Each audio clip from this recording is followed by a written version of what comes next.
Assalamualaikum warahmatullahi wabarakatuh. Perkenalkan, nama saya Dr. Syifa Alkaf, SPOG. Saya adalah dosen bagian Fisiologi dan Fisika Medik Fakultas Kedokteran Universitas Sriwijaya. Saya mengampu program studi pendidikan dokter dan juga program studi profesi dokter. Untuk program studi pendidikan dokter, saya mengajar di blok 2 yaitu Fisika dan Kimia Dasar Kehidupan, di mana saya mengajar mata kuliah bioakustik. Bioakustik mengajarkan tentang ilmu tentang suara dan juga bagaimana suara dan bunyi tersebut diaplikasikan dalam kehidupan kita sehari-hari. Terutama ditekankan pada fungsi-fungsi tubuh seperti penggunaan audiometri ataupun penggunaan ultrasonografi yang menggunakan prinsip-prinsip bioakustika. Di blok 6 yaitu fungsi dan mekanisme sistem tubuh, saya mengajar 2 mata kuliah, yaitu yang pertama mata kuliah fisiologi hormon dan yang kedua mata kuliah fisiologi sistem reproduksi wanita. Kedua mata kuliah tersebut saya banyak terlibat membahas mengenai hormon dan bagaimana penggunaannya di tubuh manusia. Terutama fisiologi perempuan, di mana hormon perempuan itu digunakan baik dari kelahiran, selama masa prepubertas, selama masa reproduksi, bahkan setelah menopause, dan bagaimana aplikasi contoh-contoh penyakit-penyakit yang kita juga mulai kenalkan pada mahasiswa kedokteran pada semester 2. Di blok 22 saya juga terlibat di blok reproduksi dan perinatologi. Di blok reproduksi dan perinatologi itu didapatkan oleh mahasiswa semester akhir, di mana mereka akan banyak mendapatkan teori-teori dan juga kasus-kasus mengenai ilmu obstetri dan ginekologi secara umum, serta tentang perinatologi atau ilmu bayi baru lahir. Di situ dijelaskan lebih banyak bagaimana proses melahirkan, bagaimana keluarga berencana, bagaimana pertolongan bayi baru lahir, serta penyakit-penyakit yang berhubungan dengan kandungan. Selain itu, ada juga blok elektif untuk mahasiswa program pendidikan dokter maupun program profesi dokter yang kita sebut sebagai blok elektif keluarga berencana, di mana saya juga terlibat di situ. Pada blok elektif keluarga berencana, kami mengajarkan mahasiswa kedokteran, dalam hal ini mahasiswa profesi dokter, itu bagaimana mengaplikasikan dan melakukan langsung pemasangan alat-alat keluarga berencana langsung pada pasien, setelah sebelumnya dijelaskan dulu teori-teori mengenai hal tersebut. Dalam hal ini kami mengajarkan pemasangan intrauterine device atau spiral dan juga pemasangan implan atau susu KB. Jadi mahasiswa yang mengikuti program elektif keluarga berencana itu nanti akan mendapatkan sertifikat pendamping ijazah, di mana mereka dianggap kompeten dan mampu untuk melakukan pemasangan alat keluarga berencana tadi langsung pada pasien. Nah, untuk program profesi dokter, saya terlibat juga dalam mata kuliah dan rotasi bagian obstetri dan ginekologi, di mana mahasiswa Fakultas Kedokteran Unsri mendapatkan rotasi bagian obstetri dan ginekologi itu di 2 rumah sakit, yaitu di RSMH atau Rumah Sakit Muhammad Hussein dan Rumah Sakit Siti Fatimah, masing-masing selama 5 minggu, jadi total 10 minggu. Mahasiswa program profesi dokter lebih ditekankan untuk mendapatkan skill dan psikomotor selain dari kognitif dan aplikasi dari ilmu-ilmu yang mereka sudah dapatkan selama program pendidikan sarjana kedokteran. Jadi pada mahasiswa program profesi dokter, mereka akan melakukan dan juga mendapatkan ilmu langsung dari pasien. Untuk itu biasanya mahasiswa mendapatkan jatah untuk jaga malam dan juga standby di rumah sakit, di mana pendidikannya antara lain berupa bimbingan, kemudian bedside teaching atau pendampingan langsung di samping pasien, procedural skill dan micro skill, yaitu hal-hal atau tindakan-tindakan yang biasanya dilakukan oleh mahasiswa itu diajarkan baik langsung pada pasien maupun pada manekin. Nah, memang semasa pandemi COVID-19 ada banyak perubahan-perubahan yang kami lakukan pada pendidikan program profesi dokter karena adanya keterbatasan untuk mahasiswa dapat berkontak langsung dengan pasien, sehingga sistem pembelajaran profesi dokter sekarang berupa hybrid. Jadi sebagian mereka akan tetap bertemu dengan pasien dan juga melakukan tindakan-tindakan medis dengan pendampingan, tapi untuk bagian-bagian seperti bimbingan ataupun materi-materi kuliah, presentasi kasus dan juga presentasi jurnal, kami lakukan secara daring, baik via e-learning maupun via Zoom. Mereka juga bisa mengakses YouTube dan juga video-video yang sudah disiapkan oleh para dosen untuk bisa mempelajari dan memperdalam ilmu mereka dalam bidang obstetri dan ginekologi. Untuk evaluasi, mahasiswa program profesi dokter sedikit berbeda dengan mahasiswa program sarjana kedokteran, di mana program profesi dokter menekankan tercapainya kompetensi dengan pengisian logbook. Jadi, logbook adalah syarat utama mereka bisa mengikuti ujian. Selain itu, mereka juga akan dinilai ujian kasus, di mana mereka mengambil kasus yang langsung pada pasien dan menelaahnya, menganalisa dan mempresentasikannya langsung pada penguji. Selain itu, mereka juga akan mendapatkan ujian CBT atau Computer Based Test yang merupakan ujian dasar atau teori mengenai hal-hal yang berhubungan dengan obstetri dan ginekologi, serta ujian akhir berupa OSCE atau Objective Structured Clinical Examination, yang merupakan ujian keterampilan yang digabungkan dengan teori dan biasanya akan diujikan langsung pada manekin, seperti itu. Nah, pada kali ini, video ini saya akan melakukan pembimbingan pada mahasiswa program profesi dokter mengenai inisiasi menyusu dini dan manajemen laktasi, karena ini merupakan bagian dari rancangan pembelajaran semester dan merupakan target, karena inisiasi menyusu dini dan manajemen laktasi adalah standar kompetensi 4 bagi mahasiswa kedokteran dan mahasiswa program profesi dokter. Karena itu mereka penting sekali untuk mendapatkan teori terlebih dahulu, dan kemudian mereka akan disyaratkan untuk melakukan praktek secara langsung inisiasi menyusu dini dan melaporkannya kepada supervisor atau pembimbing. Baik, itu saja pengantar dari saya. Terima kasih banyak. Sampai ketemu. Wabillahi taufiq wal hidayah. Wassalamualaikum warahmatullahi wabarakatuh. Ya, oke ya. Assalamualaikum warahmatullahi wabarakatuh. Selamat sore adik-adik. Terima kasih sudah hadir di bimbingan kali ini ya. Meskipun hari Minggu, adik-adik tetap semangat nggak untuk dapat bimbingan. Nah, ini udah koas minggu keberapa?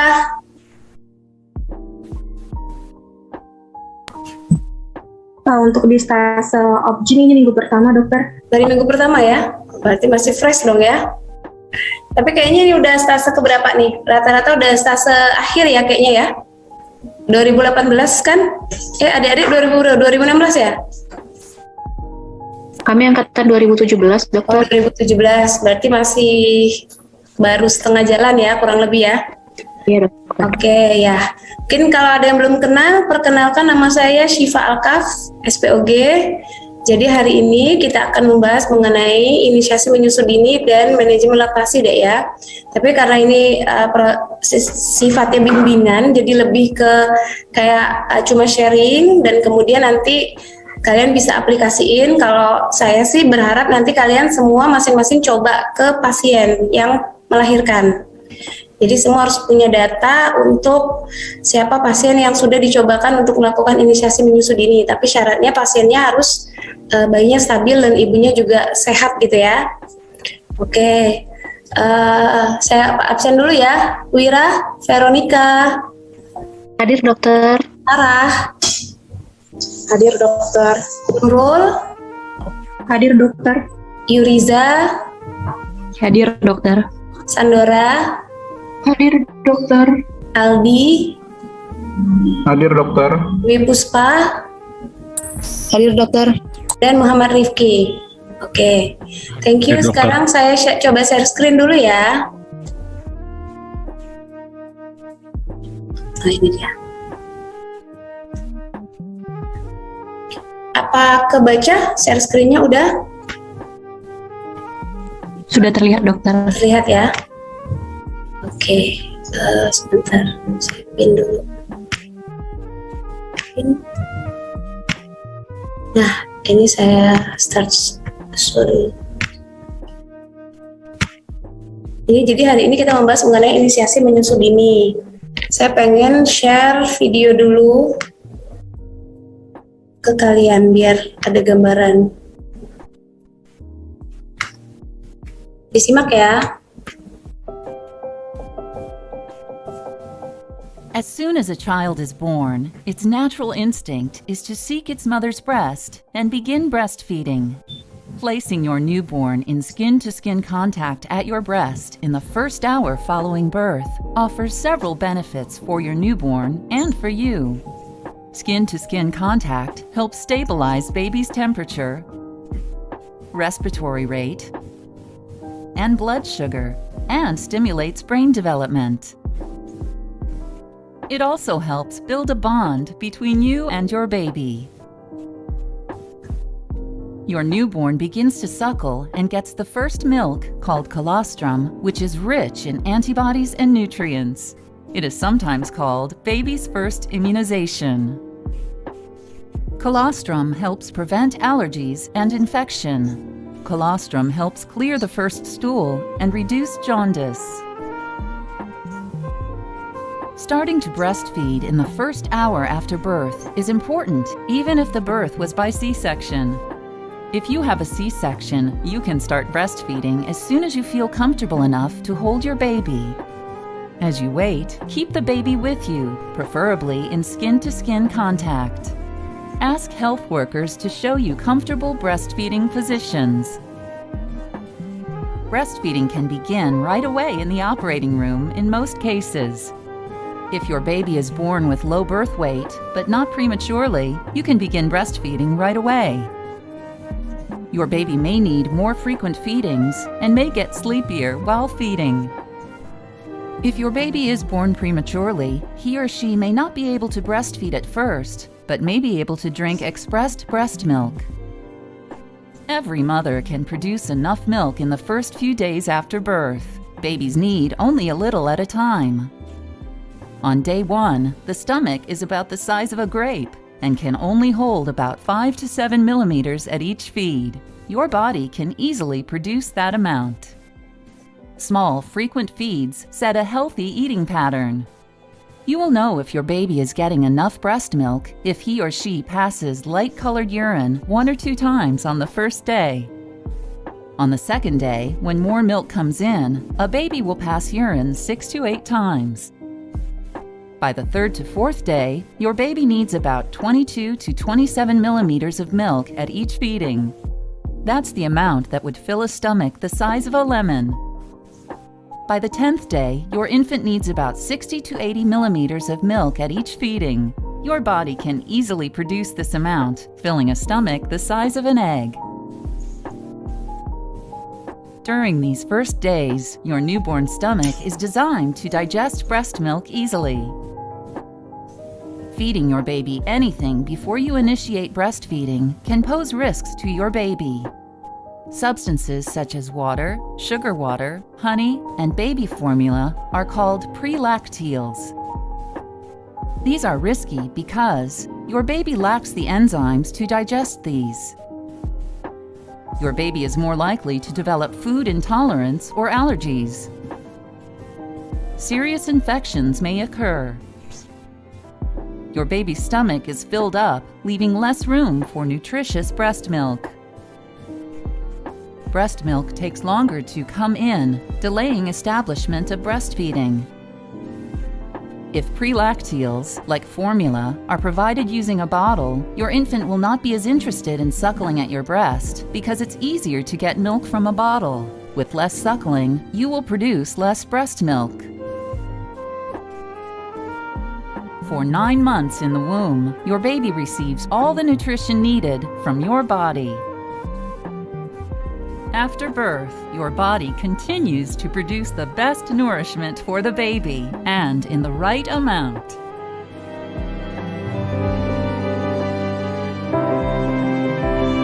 Oke. Jadi Oke, itu sekilas pengantar mengenai cara melakukan IMD. Nah, sekarang aku stop share dulu ya. Aku pengen tanya nih ke calon-calon mama di sini ya. Calon mama nggak? Ada Sandora, Yuriza, Nurul, Sarah, Veronica, sama Dwi ya. Dan calon papa ada 2 orang cuma ya, Rifki sama Albi. Nah, coba ke calon mama dulu. Aku pengen tanya, menurut kalian, why should be breast milk? Kenapa sih harus kita kasih breast milk? Apa sih istimewanya breast milk dibandingkan dengan yang bukan ASI gitu? Kenapa harus bayi itu dikasih ASI? Coba sebutkan berbagai macam teori dan juga berbagai argumentasi kenapa harus ASI. Siapa yang mau duluan?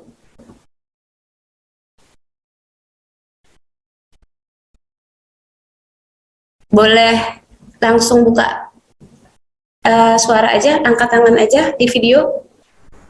Yuriza mungkin? Izin dokter. Jadi untuk manfaat ASI yang pertama itu kan karena ASI dilakukan dengan proses skin to skin dengan ibu. Yang pertama itu bisa meningkatkan bonding antara ibu dan anak, dokter.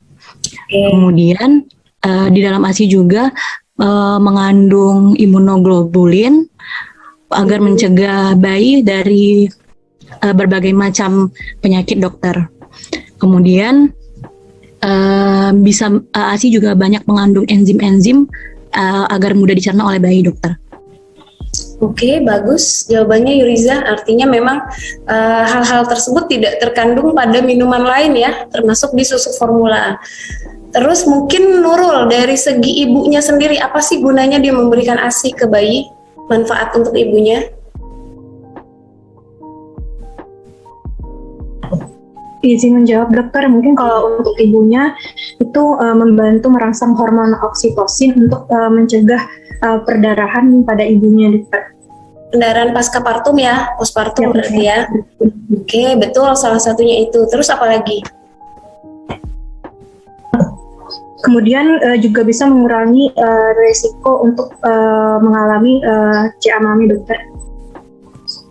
Betul. Kira-kira kenapa tuh bisa mengurangi resiko CA mame dan CA ovarium ya? Iya, dokter. Terutama CA mame. Menurut kamu kenapa tuh memberikan ASI bisa mengurangi resiko terjadinya CA mame pada ibu?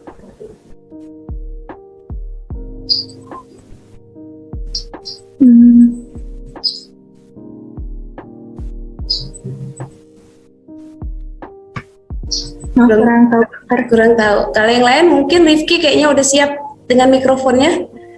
Kira-kira kenapa bisa ASI menurunkan risiko terjadinya CA mame pada ibu menyusui? Ayo, pasti udah pada baca kan tentang ASI. Mungkin karena ketika menyusui terjadi peningkatan produksi hormon estrogen pada ibu hamil, jadi semakin lama menyusui jadi terjadi peningkatan hormon-hormon bisa mencegah terjadinya CA mame dan CA ovarium. CA mame itu memiliki estrogen reseptor apa enggak biasanya? Sehingga kalau ada hormon estrogennya lebih banyak justru meningkatkan resiko atau menurunkan resiko biasanya? Harusnya menekan produksi estrogen, dokter, karena CA mame punya reseptor estrogen, jadi dia meningkatkan resiko justru.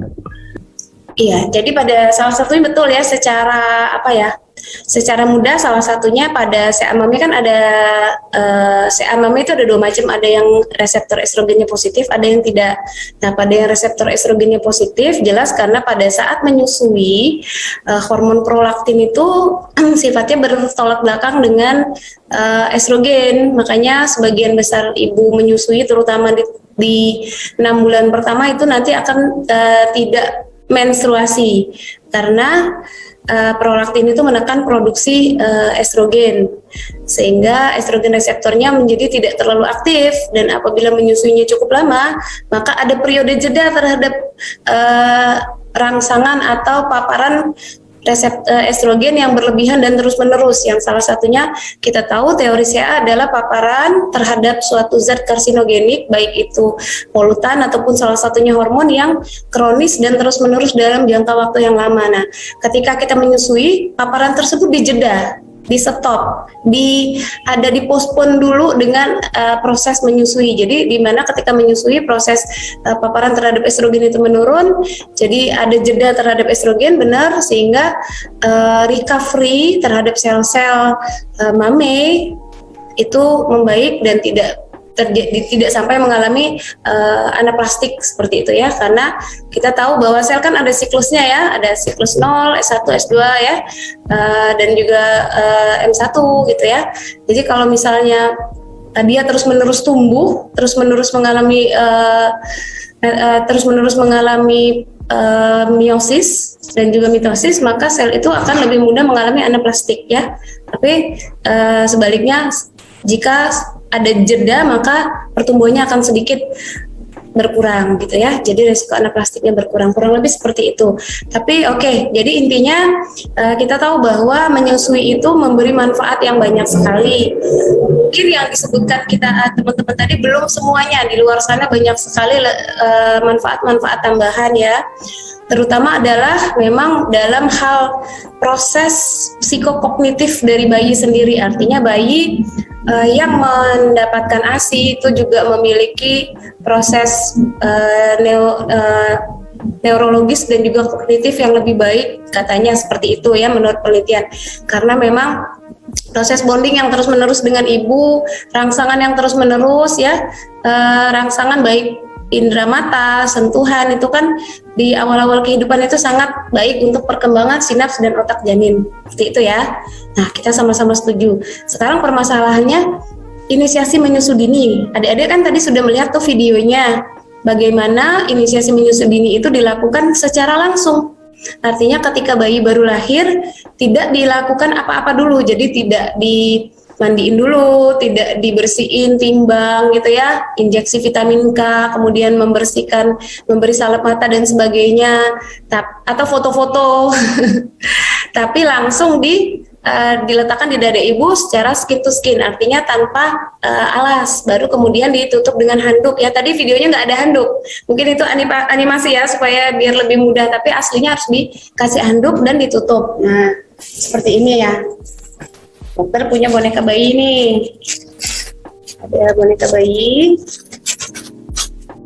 Jadi ketika bayi baru lahir itu, nah tapi ini bonekanya udah pakai baju, harusnya nggak pakai baju ya. Jadi dia langsung ditempel ke dada ibu seperti ini. Jadi nanti langsung pas keluar langsung ditempel kayak gini ke dada ibu, kemudian baru ditutup sama selimut dan topi. Kenapa perlu topi? Karena untuk mengurangi evaporasi dari daerah bagian kepala ya, karena kepala bayi kan permukaannya cukup luas ya, jadi kalau mengalami evaporasi dia sangat rentan untuk mengalami hipotermi ya gitu. Nah kemudian apa yang perlu dilakukan oleh healthcare provider, dokter atau adik-adik mahasiswa selama proses IMD? Apakah IMD itu emang benar-benar harus langsung bayinya berarti langsung ketemu sama nenen mamanya gitu dan dia langsung bisa menghisap ASI dengan baik? Apakah harus seperti itu baru kita sebut bahwa IMD-nya berhasil? Atau gimana menurut kalian? Mungkin Sarah ada pendapat? Tidak dokter, jadi untuk IMD itu biasanya membutuhkan waktu sekitar 50 menit dokter, baru bayinya itu bisa menemukan puting susu ibunya. Nah, yang bisa kita lakukan itu adalah memberikan support kepada ibunya itu untuk untuk melakukan IMD kepada bayinya dokter. Ya, artinya supportnya dalam hal kita memberi support psikologis ya, dukungan. Kadang-kadang ayo Bu semangat kayak gitu. Terus juga artinya tidak buru-buru. Kan kadang maaf ya, mungkin dokter atau bidannya pengen cepat-cepat selesai kan. Bayinya udah beres, dirapiin, dibungkus bedong gitu kan. Jadi kerjaannya selesai. Nah, padahal itu tidak pro terhadap IMD. Artinya kita mungkin harus spare lebih banyak waktu supaya adik bayinya itu punya waktu dulu untuk bonding dengan mamanya. Baru setelah setelah 1 jam biasanya baru tahapan-tahapan perawatan rutin bayi itu dilakukan, termasuk menimbang ya, memotong tali pusat, kemudian juga memakaikan baju dan juga memakai salep mata dan sebagainya. Tapi sekarang pertanyaannya, apakah IMD ini bisa dilakukan pada semua bayi baru lahir, Dek? Pokoknya semua bayi, baik sesar, pervaginam, apapun, dia bisa IMD. Benar nggak? Setuju nggak seperti itu? Setuju. Siapa yang nggak setuju? Siapa yang nggak setuju? Ayo. Jawabannya gimana? Ini ada boneka Susan. Tahu boneka Susan nggak? Kayaknya anak-anak generasi Gen Z sekarang nggak tahu boneka Susan ya. Zaman dulu ada namanya boneka Susan yang selalu pintar kalau ngomong dan ikut Kak Ria Enes. Ayo, gimana menurut kalian? Apakah memang harus atau bisa semua bayi baru lahir tuh diberi atau diperlakukan IMD? Izin dokter, tidak semuanya dok. Kenapa? Bayi Ada yang mana bayi yang nggak boleh? Yang perlu diresusitasi dokter, belum bisa untuk dilakukan IMD. Nah iya betul Puspa ya. Jadi tadi syaratnya untuk IMD adalah bayi tersebut bugar. Artinya bugar, bayinya nangis kuat, kemudian tidak asfiksia, tidak RDS. Kalau bayinya megap-megap, masa kita IMD taruh di sini? Pasti kan diresusitasi dulu. Begitu juga kita lihat kondisi ibunya. Kalau ibunya aman, kalau ibunya kejang misalnya atau HPP, pasti kan kita butuh penanganan lebih emergensi terhadap kejang atau HPP-nya. Jadi IMD hanya bisa dilakukan pada kondisi ibu dan bayi yang baik, kondisi fisiologis atau kondisi yang bugar seperti itu ya. Tapi umumnya sebagian besar persalinan itu kan sebagian besar ya, baik sesar maupun normal itu sebenarnya 97% lah itu bayinya kan bugar, mungkin hanya sekitar 3% yang bayinya asfiksia. Jadi pada umumnya IMD bisa dilakukan, bahkan tadi pada persalinan seksio pun IMD tetap bisa dilakukan, tapi mungkin dengan modifikasi ya. Jadi posisi bayinya mungkin tidak seperti ini, tapi sedikit dari samping supaya tidak mengganggu operator seperti itu ya. Nah, sekarang kita lanjut ini dulu sedikit. Saya lanjut share screen dulu.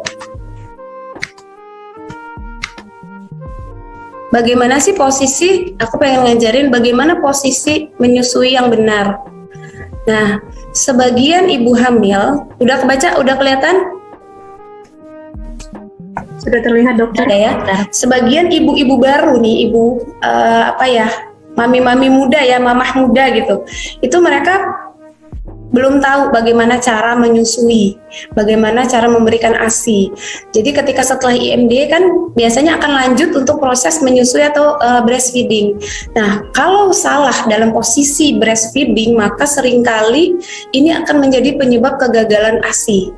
Maka nanti kalian tolong dibantu di bangsal, kemudian di ruangan, di VK. Kalau ada bayi baru lahir, mamanya masih belum ngerti, kalian bisa bantu ajarkan ya, bahwa posisi breastfeeding itu seperti itu. Posisi bayi harus sejajar, seperti ini ya. Jadi antara kepala sama bahu itu harus sejajar, jadi nggak boleh melekuk gini, atau dia mendongak kayak gini. Karena kalau dia menengkuk atau mendongak, itu biasanya bayinya nggak nyaman, dan langsung akan gagal pasti menyusuinya. Kemudian yang kedua, bayi harus ditempelkan semuanya ke badan ibu. Jadi bukan hanya, katakanlah ada tuh yang cuman yang bagian mulutnya aja yang ditempel, tapi kaki tangannya enggak. Jadi seperti mendekap seperti ini ya. Boleh dengan tangan kiri atau mungkin dengan tangan kanan, terserah mana yang nyaman ya. Posisi pun tidak harus duduk atau berdiri misalnya, tapi misalnya sambil duduk, sambil setengah rebahan, miring kiri, miring kanan itu boleh. Tapi syaratnya tadi, yang penting posisi kepala, telinga dan bahu janin harus sejajar, dan semua bagian badan janin, dada janin itu harus mendekap ke dada ibu seperti ini. Nah, untuk payudara, nah ini aku ada juga kebetulan ini mengenai perlekatan deh ya. Nah, ini tiruan payudara.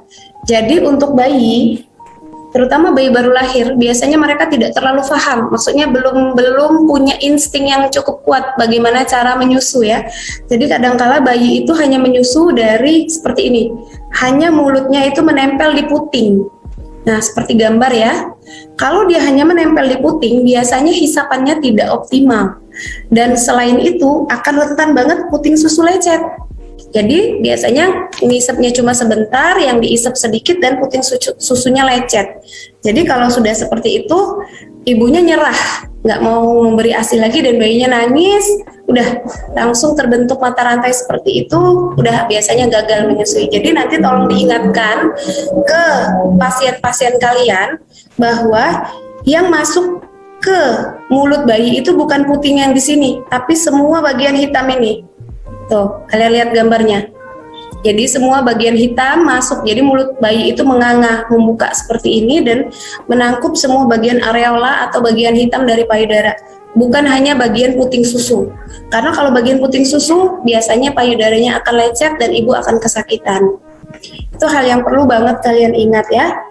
Terus yang ketiga apalagi Dek? Nanti kalian masing-masing tolong praktekkan IMD ini, artinya cari pasien persalinan normal, kalau bisa normal aja jangan sesar. Kemudian tolong cobakan IMD ya. Kalau misalnya maaf ibu bidannya sibuk atau keberatan, kalian bolehlah mengajukan diri untuk menunggui atau mendampingi ibunya ya Dek ya, setuju ya? Jadi supaya mereka kalian punya kesempatan untuk mencoba langsung IMD dan kemudian nanti dicatat dan dikumpulkan nama-namanya dan nama pasiennya ke saya ya. Saya kasih waktu 1 minggu ya Dek ya. Baik dokter. Oke, setuju ya. Berarti, oh ya, terakhir satu lagi yang paling penting adalah mengenai jumlah ASI. Karena sebagian besar ibu biasanya tidak percaya bahwa mereka cukup untuk memberikan ASI pada bayi mereka. Rata-rata ibu tidak percaya diri dan mereka merasa ASInya tuh kurang. Sehingga apa? Akhirnya mereka menambahkan tadi prelaktios, contohnya susu formula atau mungkin madu atau air tajin dan sebagainya, yang justru akan membahayakan bagi bayi karena tidak ada enzim yang cukup baik di dalam lambung bayi dan juga usus bayi untuk mencerna, serta biasanya akan menghambat produksi ASI dari ibu. Nah, jadi nanti kalian tolong jelaskan ke pasien bahwa pada saat lahir lambung bayi itu cuma sebesar kelereng, jadi mungkin cuma 2 atau 3 cc kali ya, paling banyak 5 cc. Nggak nyampe.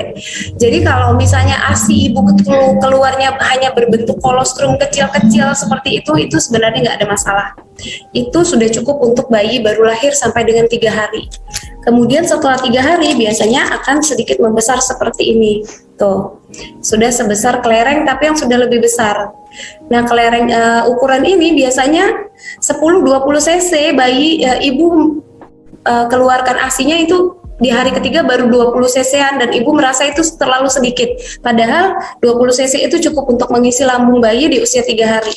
Begitu juga kalau usia kurang lebih 5 hari itu sudah sebesar ini. Sudah sebesar bola pingpong, ini kurang lebih 20 cc-an dan biasanya ibu juga sudah memproduksi ASI yang cukup. Kalau 1 bulan kurang lebih 10 hari kurang lebih sebesar ini, sebesar telur ayam. Sekitar 20-30 cc ya. Biasanya juga kalau udah 10 hari, kalau memang berhasil dari awal IMD-nya insya Allah cukup ASI yang dikeluarkan ibu itu sebesar 30 cc untuk sekali minum. Jadi kalian perlu tekankan banget ke ibu-ibu melahirkan dan menyusui untuk supaya percaya diri, karena itu adalah kunci keberhasilan menyusui. Kalau dia nggak percaya diri bahwa mereka bisa memberikan ASI secara eksklusif dan cukup, maka IMD dan juga ASI eksklusif itu akan gagal. Dan juga support system di samping-sampingnya, ya, orang tuanya, suaminya, mertuanya itu juga harus mendukung agar ibu tersebut percaya diri dan bukan malah melemahkan, bukan malah membuli. Sekarang banyak yang bully-bulian ya. Jadi aduh ASInya kamu kayaknya nggak cukup deh, udah saatnya dikasih susu formula seperti itu dan lain-lain. Nah, pembulian ini justru akan menyebabkan si ibu menyusui tersebut sedih, tidak percaya diri, oksitosinnya malah nggak keluar, malah ASI tidak bisa keluar. Oke, mungkin karena sudah sore, adik-adik mungkin sudah ada janji yang mau malam Senenan atau yang mungkin anak kos tumpukan cuciannya tadi belum sempat dibilas atau Rifki tadi kayaknya belum sempat mandi sore. Silahkan melanjutkan aktivitasnya. Terima kasih ya sudah hadir di bimbingan kuliah hari ini. Sampai ketemu, selamat belajar semua. Assalamualaikum warahmatullahi wabarakatuh. Dadah. Waalaikumsalam warahmatullahi wabarakatuh. Terima kasih banyak dokter. Oke, terima kasih ya.